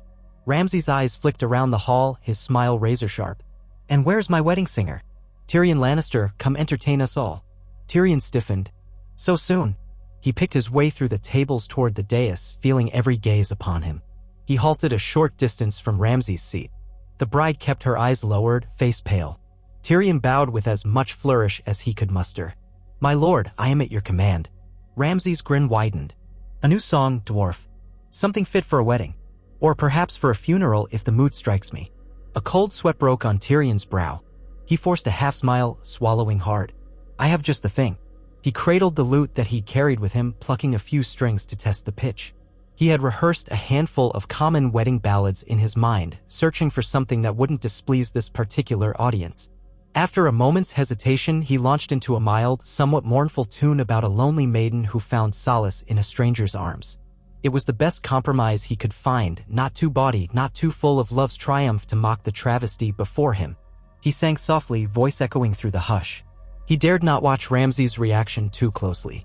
Instead, he let his gaze wander over the hall, scanning the rows of northern lords and their retinues, looking for a sign. He spotted Marlon Manderly at a table not far from the dais, arms crossed as he listened with a neutral expression. Another man in Manderly colors sat close by, eyes fixed on Tyrion. They offered no immediate signal, though Tyrion sensed readiness, or at least curiosity. He finished the song to polite applause. Ramsay sipped from his goblet, then gave a faint smirk. "You sing well enough, Imp. Though I prefer something with a bit more life in it. Next time, try to stir our blood." Tyrion bowed again, ignoring the tremor in his legs. "As you wish, my lord." He stepped back near the dais wall, half blending into the shadows. Food was served in courses, thick stews, roasted vegetables, slices of boar and venison. The bride barely touched her plate, though Tyrion saw Ramsay shove a piece of meat at her lips until she took a fearful bite. Drinks flowed freely, loosening tongues around the hall, fueling an undercurrent of rowdy tension. Time crawled. Tyrion's pulse hammered with each passing minute. He needed an opening, a moment when the guard around the bride was lax or the crowd's attention was diverted. The problem was Ramsay never let her out of arm's reach. Theon hovered behind them, casting nervous glances at the crowd. Roose Bolton sat beside his wife, Valda Frey, a plump young woman who seemed quietly miserable and made sparse conversation with the lords who approached to offer obsequious congratulations. At one point, a dog handler paraded a trio of Ramsay's hounds through the hall to amuse the guests, showcasing how obedient they were. The beasts bared teeth at anyone who ventured too close, but sat at Ramsay's command. The bride flinched from them, drawing a snicker from her husband. Tyrion's stomach churned. He wondered if the hounds were fed scraps of unlucky prisoners. He glanced across the tables, searching for Manderley again. Ser Marlon caught his eye and lifted a brow in a silent question. "Are we doing this now?" Tyrion answered with a small shrug. "Not yet." Ramsay's vigilance was too sharp. Another hour passed. Drunken laughter swelled. Some lords stood to toast the bride, offering flowery words about the union of House Stark and House Bolton. Each time, Tyrion wanted to shout the truth, "She's no Stark." But he held his tongue, biding his chance. Finally, a shift occurred. Ramsay leaned to whisper something in his bride's ear. She went rigid with dread, but then he stood abruptly, hauling her up by the wrist. "My friends," Ramsay announced, "my bride and I will take our leave to properly seal this marriage." A lewd round of chuckles rose from those crass enough to indulge him. Others looked away in discomfort. He began to guide her out of the hall, presumably to the bedchamber. The thought of what might happen behind that closed door turned Tyrion's stomach. If the marriage was consummated, it further cemented the illusion that this girl was Arya Stark, that House Bolton had a legitimate claim through her. Once that was done, dislodging them might be nigh impossible. Tyrion's eyes darted to Marlon Manderley. If they were going to act, it had to be now. He saw Marlon rise abruptly, as if in drunken camaraderie. "Wait, my lord," the Manderley man called. "A toast first to the new Lady Bolton. Let her at least sample the best mead of the night, so we can be sure she's warm enough for your embrace." Ramsay paused, thrown off. He regarded Marlon with a half-smile that didn't reach his eyes. "Very well, but make it quick." Marlon gestured to a servant who rushed forward with a fresh goblet, brimming with mead. Tyrion suspected it was some elaborate stalling tactic. The bride glanced around desperately, as if hoping for rescue. Her eyes met Tyrion's across the hall, a fleeting moment, raw with misery. He took a single step forward. He couldn't abide letting her vanish into that nightmare of a bedchamber. In that split instant, everything happened at once. Marlon pretended to stagger, tipping the goblet. Mead splashed across the bride's cloak and Ramsay's sleeve. Ramsay hissed, jerking back in annoyance. The bride flinched away, momentarily free of his grip. Theon stumbled as well, colliding with a guard. The guard cursed.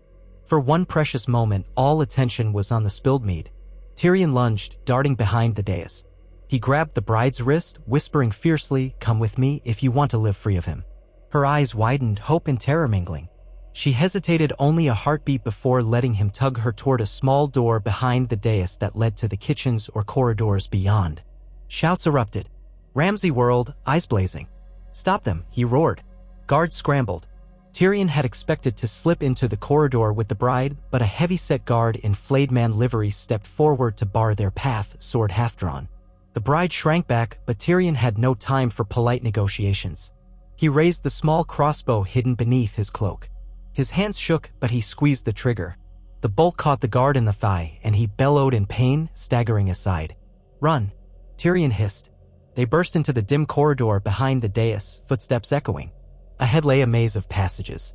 Tyrion's memory of Winterfell's layout was imperfect, especially after the damage done in the Ironborn occupation and the reconstruction. But he recalled that somewhere behind the Great Hall there should be a route leading to the kitchens, then out into the yard. They sprinted, the bride's breath hitching in panic. Behind them came the pounding of boots and shouts of alarm. Tyrion's heart hammered so loudly he could hardly think. He had taken a monstrous gamble relying on Manderley's distraction. Now he was committed. If they were caught, Ramsay would flay them both. The corridor branched. Tyrion yanked the bride down one way only to hear footsteps approaching from ahead. Bolton men must have looped around. Cursing, he doubled back, searching for another path. The bride's eyes shone with tears, but she clung to him, refusing to let go. A door to the left opened onto a short flight of stairs descending into darkness, a storage cellar, perhaps. Without hesitation, Tyrion pulled the bride through. They stumbled down the steps, nearly tumbling into the musty gloom. The stench of old barrels and damp stone filled his nostrils. He groped for a latch or a bolt to lock the door from the inside, but found none. Footsteps thundered overhead. He urged the bride behind a stack of crates, pressing a finger to his lips. They crouched in darkness, hearts pounding. Shouts reverberated in the corridor outside. "Check every door." They went this way. "The dwarf has the girl." The door above creaked open. A slash of torchlight stabbed into the cellar. Tyrion held his breath, crossbow reloaded but trembling in his grip. The bride pressed against him, stifling a sob with her hand. A guard's boots clunked on the top step. Tyrion prayed the man wouldn't come all the way down. He had only one bolt left before he'd need time to reload. The boots halted. Through a gap in the crates, Tyrion saw a flickering torchlight on the guard's legs. The man muttered a curse, spat on the floor, and turned around. Check the other side. This door's bolted from the outside. Can't be them. With that, he left, slamming the door. Tyrion heard the grate of a wooden bar being dropped into place. Their pursuers had inadvertently locked them in. It took several moments for them to realize that the footsteps and voices receded. The corridor above was silent. The bride let out a shaky gasp, tears streaming down her cheeks. Tyrion felt relief mingled with a fresh wave of anxiety. They were safe from immediate capture, but trapped in a storage cellar under Winterfell, with only darkness and disused barrels for company. He rose slowly, trying to calm his racing heart. The bride sagged against the crates, trembling violently. "My lady?" Tyrion whispered, careful not to speak her false name. "Are you hurt?" She shook her head, struggling for composure. No, thank you." Her eyes glistened. "I thought tonight." She couldn't finish the sentence. Tyrion's own legs felt weak. He lowered himself to sit on a crate. "We're not safe yet. The guards will be searching everywhere. But at least we have a moment to breathe." She sniffled, wiping her face with shaky hands. You're Tyrion Lannister, aren't you? I saw you in King's Landing once when I was a child. You came to Winterfell, too." He gave a weary nod. "I did. A lifetime ago." He hesitated. "I know your real name is Jane, not Arya. We must get you away from here or else." A muffled clang sounded overhead, making them both freeze. But it was distant, as though in another corridor. Tyrion exhaled, turning back to her. "We can't stay here forever. Is there another way out?" She drew a shaky breath, trying to recall. Winterfell has many hidden passages, but Ramsay sealed or trapped most of them. "I don't know if this cellar leads anywhere." Tyrion considered. In the old days, the Stark crypts lay beneath the castle, accessible by certain stairwells. Perhaps this cellar connected. "We should explore," he said, picking up the torch left leaning near the stairs. Its flame was small but steady, offering them some measure of light. "If we can find a way into the crypts, there might be an exit to the outer grounds." She nodded uncertainly. Tyrion led the way deeper into the cellar. He tried not to let the heavy gloom crush his spirit. The flickering torch revealed rows of moldy barrels, crates, and sacks of rotted grain. He coughed at the stale air. Somewhere in the distance, water dripped. They navigated around debris. More than once, Jane almost tripped on loose stones. She clutched Tyrion's arm for support, her breath coming fast. "I'm so sorry," she whispered. "I never wanted any of this. They told me I had to pretend to be Arya, or they'd kill me." Tyrion's voice was soft. "You have nothing to apologize for. The fault lies with the Boltons, and those who empowered them." He kept an ear out for any sign of pursuit. So far, only the echoes of the dripping water and their own footsteps disturbed the darkness. After a time, the cellar passage opened into a broader space, damp walls slick with moisture. The floor sloped downward. Tyrion's torchlight revealed a low archway ahead, carved from ancient stone. Above it, half-eroded runes suggested a centuries-old construction. This might lead to the crypts or some forgotten sublevel of Winterfell. He paused, scanning for any sign of guards or obstacles. Nothing but silence and blackness beyond. He lifted the torch, swallowed, and stepped through. Jane followed, her cloak dragging on the wet ground. The air here was colder but also fresher, as though it led to a place with better ventilation. They found themselves in a corridor lined with niches in the walls, old storage alcoves, or perhaps places where archers could stand in times of siege. Tyrion recognized the architecture as different from the main cellar. This was older, a piece of Winterfell that had survived hundreds of years. If his memory served, the Stark crypts were somewhere below the first keep. Maybe they were near, Their footsteps echoed. The corridor turned once, then ended in a solid wooden door swollen by damp. Tyrion set the torch in a bracket on the wall and tried the handle, but it wouldn't budge. He put his shoulder into it, groaned, but the door held. Jane helped him, pushing with all her might. At last, the door splintered around the latch. They stumbled inside, almost pitched forward by the moment. Tum! A swirl of dank air greeted them. Tyrion retrieved the torch. Its glow revealed another stairway leading downward, carved stone steps slick with algae. Above the steps arched a broad passage reinforced with rough-hewn beams. This had to be an entrance to the crypts. Legend said the old kings of Winter and their families were entombed there, each statue holding a sword to guard the realm against dark forces. Tyrion peered down the steps, the flickering torchlight revealing a yawning darkness. He heard a faint rush of underground water. The crypts might be partly flooded in places, especially if Winterfell's natural hot springs had seeped in. But perhaps there was an exit or an old tunnel that led out beyond the walls.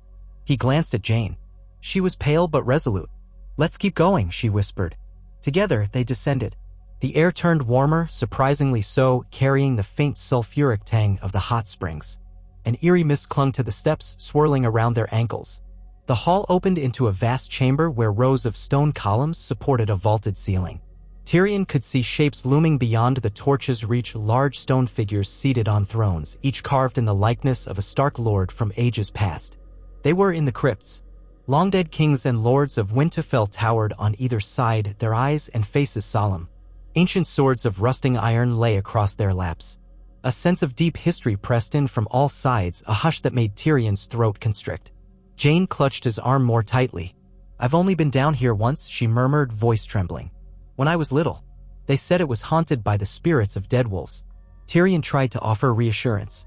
"We only need to pass through if we can find a way out. Ghosts or not, it's better than letting Ramsay catch us." They walked forward, torchlight dancing across the statues. Tyrion recognized some of the names from old histories: King Rickard Stark, King Adirion, Lord Torrhen Stark, who knelt to Aegon the Conqueror.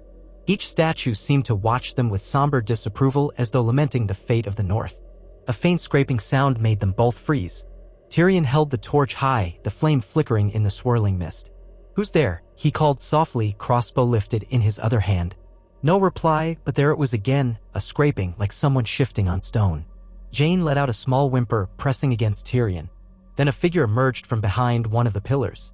Torchlight revealed a tall man with hollow cheeks and ragged clothing. His eyes glinted in the gloom, and in his hand he clutched a rusted sword that looked like it had been pried from one of the statues. Tyrion's heart jolted, but the man spoke before Tyrion could load a bolt. "Wait, don't shoot." His voice was rough, desperate. Jane gasped. "Who are you?" The man took a trembling step forward, lowering his sword. "My name is Harwin. I served House Stark once, long ago. I've been hiding here from the Boltons." Tyrion lowered the crossbow slightly but kept it ready. "Hiding in the crypts? That's a bold choice." The man, Harwin, nodded, eyes flicking to Jane. "They took Winterfell. I fled below, ended up trapped when they blocked the entrances. I've survived on stored food, rats, anything I could scrounge. I didn't know if any true Starks were left." His gaze lingered on Jane's face. "But you're not truly Arya, are you?" She swallowed. "No, they forced me to pretend." Harwin's expression twisted with sorrow. "I served Eddard Stark, and I knew Arya since she was a babe. You're not her. But why are you here?" Tyrion interjected, voice kept low. "We're fleeing the Boltons. This girl was forced into a false marriage to Ramsay. I'm trying to smuggle her out. Are there any exits from these crypts that lead outside the walls?" Harwin glanced behind him, as though expecting watchers in the mist. "There might be an old drainage tunnel or a collapsed wall that leads to the outside near the Lichyard, but it's not easy to reach. Parts of the crypts are flooded or caved in, and there could be Bolton men patrolling above." Tyrion offered a mirthless smile. "We have little choice. Can you show us the way?" Harwin hesitated only a moment, then nodded. I'll try. The Boltons butchered my friends and took my home. I'll help you if it means spiting them." Relief mingled with new apprehension. Tyrion glanced at Jane, who gave a tentative, grateful nod. Then he gestured to Harwin. "Lead on." They picked their way among the tombs, guided by Harwin's memories. He pointed out collapsed passages, half-submerged corridors, the bones of direwolves entombed with their lords. The deeper they went, the more the warm waters seeped in, creating a shallow pool. Tyrion cursed as he stepped into ankle-deep water. He held the torch high, not wanting it extinguished. Jane shivered, but pressed on. At last they came to a narrow tunnel where the water trickled steadily, draining out through an iron grate. Harwin said the grate led to a culvert that emerged beyond Winterfell's outer walls. If they could pry it free, they might crawl out to the surface. But the grate looked thick with rust, wedged in place. Tyrion and Harwin exchanged a glance, then waded forward. The stench was foul. Jane hung back, torch trembling in her hands. Harwin braced a foot against the slippery stone and yanked on the grate. It didn't budge. He set his rusted sword aside and tried again, grunting with effort. Tyrion joined, pulling as best he could with his shorter arms. For long moments, the grate held stubbornly. Then a piece of the corroded metal gave way with a groan. They pulled harder until the entire grate snapped off its fittings, leaving a narrow opening through which a person might squeeze. Water rushed faster now. "That's it," Harwin said, panting. He peered through. "I see light. A faint glow from outside. We can slip through if we're careful." Tyrion took the torch from Jane. "I'll go first. Then I can help from the other side." Harwin nodded, stepping aside. Tyrion pressed his face to the gap. Indeed, a faint glow indicated open air beyond. He exhaled, fighting claustrophobia.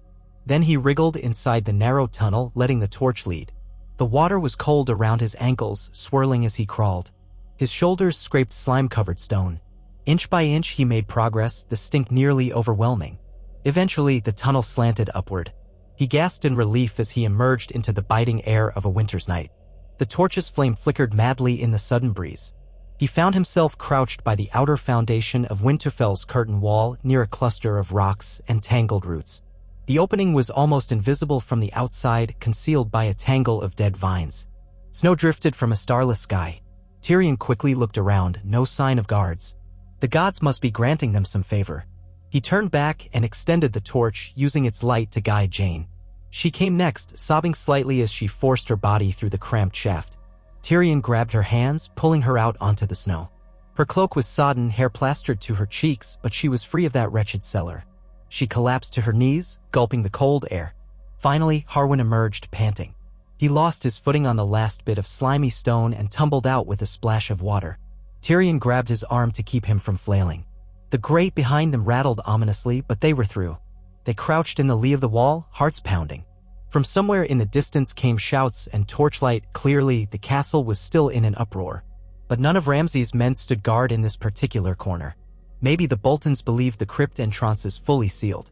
Harwin whispered, "We need to get clear of the castle. The stables are likely watched. Our best chance is to slip through the grounds to the main gate or climb the walls beyond the courtyard." Tyrion cursed under his breath. Crossing the open courtyard sounded suicidal, but what choice did they have? "If we can reach the stables unseen, maybe we can take horses," he said, though it was a slim hope.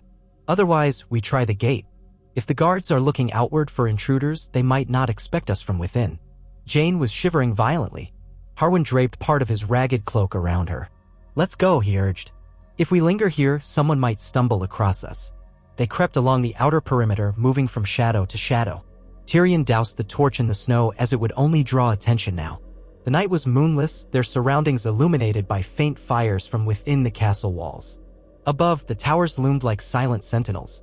Tyrion listened for the ring of steel or the bark of dogs. So far, no sign of immediate pursuit. They neared a corner of the castle yard. Tyrion peeked around the edge of the wall. A large courtyard spread ahead, the ground churned to muddy slush by passing horses. A few torches burned, revealing at least 4 Bolton guards near the main gate, plus another pair patrolling the walkway along the battlements. The stable entrance lay to the left, shuttered for the night. No stable boys visible from this angle. Harwin scowled. Too many guards to slip past easily. We might climb the walls near the broken tower. That area was damaged in the fighting and never fully repaired. Tyrion considered. If the bride, Jane, was strong enough, climbing might be feasible. But she was exhausted, shivering, and wearing layers of sodden clothing. Harwin was no doubt tired and half-starved himself. "All right," Tyrion conceded. "Let's try the tower." "Let on." They circled around behind a row of old storage sheds. Each step felt agonizingly loud. Now and then, Tyrion paused to strain his ears for barking dogs or approaching footsteps. Through the gloom, the broken tower rose, a silhouette of jagged stone. Debris littered its base. Some timbers jutted from partial scaffolding, abandoned after attempts to rebuild. They slipped up to the tower's base. Harwin prodded a fallen beam, testing its stability. "We might climb these timbers to reach that ledge," he said, pointing to a cracked portion of the tower wall about 15 feet up. "Then from there, we might be able to hop onto the outer curtain wall." Tyrion grimaced. This was madness, but no more so than any other path. "I'll go first," he offered again. "Then I can help you both from above." Harwin nodded. Tyrion found handholds among the collapsed beams, tugging himself up. Icy splinters bit into his palms, and at one point he nearly slipped. Yet somehow he scrambled to that narrow ledge. His heart pounded as he steadied himself against the crumbling stone. The drop below looked even more precarious in the dim light. He turned and braced his feet, leaning down with his arms extended. "All right," he hissed. "Come on carefully." Harwin gestured for Jane to go first, but she clutched the beams, afraid. Then she steeled herself and began to climb. Her boots scrabbled on the slickwood. She let out a small cry as she lost her footing, but Harwin steadied her from below. Tyrion reached down, grasping her wrists as she came near. With a desperate heave, he pulled her onto the ledge. She clung to him, breath ragged. Below, Harwin followed with more practiced agility, reaching the ledge soon after. "Good," he panted. "Now, if we edge along to the right." A sudden shout split the air from somewhere behind them. "There! On the tower!" They froze, hearts in their throats. Tyrion risked a glance downward. 2 Bolton guards had come around the far corner of the yard, spotting their silhouettes against the broken tower. One raised a crossbow, the other bellowed for reinforcements. This was precisely the worst-case scenario. "Climb!" Tyrion hissed, pointing to the outer wall's top a few feet above them. Harwin lunged upward, grabbing the crumbling stone. Tyrion shoved Jane upward next, ignoring his own terror. The crossbow guard took aim, loosing a bolt that clattered against stone near Tyrion's shoulder. Tyrion cursed, flattening himself. Harwin managed to hook an arm over the top of the outer wall. Jane clung to a protruding stone, whimpering in fear. Tyrion scrambled up behind her, pushing at her legs to help. Another bolt whizzed past, striking sparks where it hit a chunk of masonry. From below, the guard's footsteps pounded closer. Tyrion risked a downward glance and saw them trying to find a way up the tower's debris. Harwin hauled himself onto the top of the wall.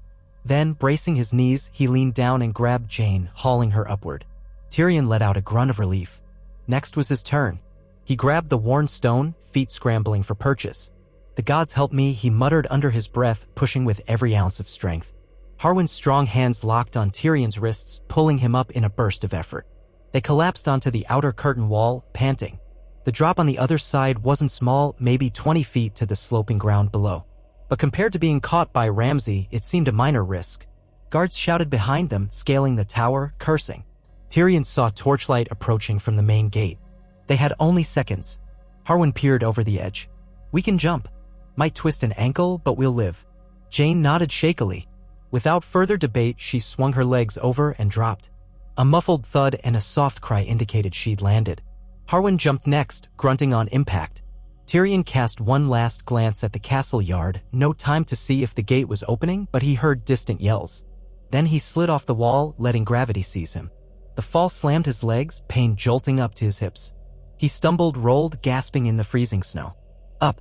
Harwin urged, grabbing Tyrion's arm. Jane clutched her side, limping slightly, but she was on her feet. Together, they staggered away from the wall, deeper into the snowy darkness beyond Winterfell's perimeter. More shouts came from above. Torches bobbed along the battlements. But the 3 fugitives fled into the night, the swirling snow obscuring them, each breath ragged with fear and relief. They ran until their lungs burned, until the lights of Winterfell were lost behind them. Only then did they pause, panting in the silent whiteness of the open countryside. The wind cut through their damp clothes with merciless intensity, but the taste of freedom was sweeter than any feast. Tyrion gulped air, peering back at the faint silhouette of the castle's walls. "We did it," he managed, hardly believing it. "But we need to keep moving. They'll hunt for us." Harwin nodded, tightening his meager cloak. "We can try for the Wolfswood, find shelter. Or maybe circle around to join some friends if any remain." The north is no safe place for us, but we might find allies hidden among those who still resist the Boltons." Jane gazed at them both, tears of gratitude glistening. "Thank you," she whispered. "Truly, thank you." Tyrion squeezed her hand gently. "We still have miles to go before we're safe. But you're no longer Ramsay's captive. That's something worth fighting for." The night stretched out before them, a wilderness of snow and uncertain promise. Tyrion thought of Jon Snow at the wall, of the monstrous threat beyond, of the hidden resentments simmering in the north. Everything was in flux. They had sparked a small rebellion by stealing Ramsay's bride, but would it be enough to topple the Boltons and unite the north against the greater danger? He did not know. Yet for the moment, all that mattered was guiding Jane Poole to safety, proving to the lords of Westeros that she was no Stark, that Ramsay's marriage was a lie. Perhaps that spark might ignite a larger flame. They set off, trudging through the drifting snow, hearts still pounding with the terror of their escape. Ahead lay the dark silhouettes of distant trees, the wolfswood beckoning like a secret refuge. Tyrion inhaled the icy air, each step a defiance of the fate that once seemed certain. He thought of the look on Ramsay's face, outraged, disbelieving, humiliated, and permitted himself a grim smile. He had not sailed across the sea to ally with dragons. Instead, he had traveled north to the heart of the coming storm to do what little good he could. And though the journey was far from done, at least for this one night, the imp of House Lannister had managed to snatch victory from the jaws of death. By dawn, they found a hollow beneath a fallen pine where the worst of the wind did not reach. Tyrion collapsed gratefully, every muscle screaming. Jane huddled beside him, and Harwin gathered broken branches for a small, smokeless fire. The sky began to lighten, a wintry gray that held little warmth. None of them had slept more than a few snatched moments, always starting awake at the faintest sound. But the night had passed without Bolton hounds tearing them apart. When the pale sun rose, they could see for miles across the stark landscape ridges of white, scattered copses of trees, a handful of distant farms likely abandoned for the winter. No movement caught the eye, though Tyrion doubted they were free of pursuit. Ramsay Bolton would not let this insult go unanswered.